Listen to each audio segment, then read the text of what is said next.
sana mag-travel, 'di ba? Pero kung ganito ang makakasagupa mo o madadaan mong kalsada, napaka-traffic, grabe.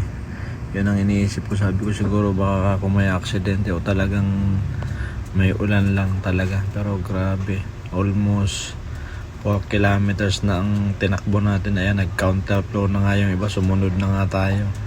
So grabe talaga ang traffic, hindi gumagalaw. Mabuti na lang yung gitna bukas talaga at umuusad yung pasalubong natin. Pero ito grabe, haba na nang nag-counterflow kaya sumunod na tayo kahit nasa damuhan, gilid na ano talaga, doon na tayo dumaan para lang makatawid tayo.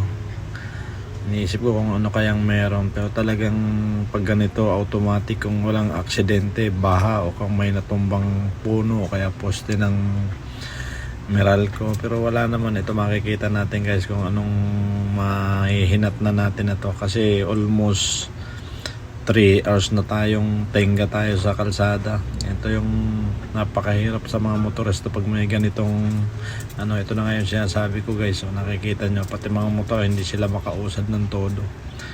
Grabe, wawa naman. Ito pala yung nag ano sa atin ngayon. Ingat tayo guys, may aksidente talaga. Ayan, nakikita nyo